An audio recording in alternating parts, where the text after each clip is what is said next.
بسم اللہ الرحمن الرحیم. ناظرین میں شیخ وقاص اکرم شو کے ساتھ آج حاضر ہوں. ناظرین قرآن پاک میں اللہ تعالیٰ کا فرمان ہے، بے شک جو لوگ چاہتے ہیں کہ مسلمانوں میں بے حیائی کی بات پھیلے ان کے لیے دنیا اور آخرت میں دردناک عذاب ہے اور اللہ جانتا ہے اور تم نہیں جانتے. یہ سورہ نور کی 19ویں آیت ہے جس میں مسلمانوں میں بے حیائی پھیلانے والوں کو اس دنیا اور آخرت دونوں جگہ دردناک عذاب کی وعید سنائی گئی. ناظرین یہ چند روز قبل کی بات ہے جب اسلام آباد میں ایک پیش آنے والے افسوسناک واقعے کی ویڈیو وائرل ہوئی جس میں ملزم عثمان مرزا کو اپنے ساتھیوں سمیت ایک نوجوان جوڑے پر بدترین تشدد اور جنسی طور پر ہراساں کرتے دیکھا گیا.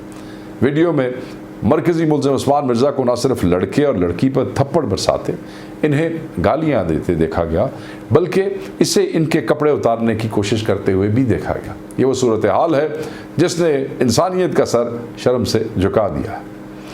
ناظرین اس سے پہلے کہ اس موضوع کے دیگر پہلوؤں پر بات کروں ضروری ہے کہ اس واقعے کا مختصر پس منظر بتا دیا جائے. بہت سے لوگوں کے علم میں نہیں ہے، صرف وہ ویڈیو اور کنٹروورسی جانتے ہیں. ناظرین یہ کوئی 7 ماہ پرانی بات ہے جب لاہور کی ایک طالبہ امتحان کے سلسلے میں اسلام آباد آئی اور یہاں اپنے منگیتر سے رہائش کا انتظام کرنے کو کہا.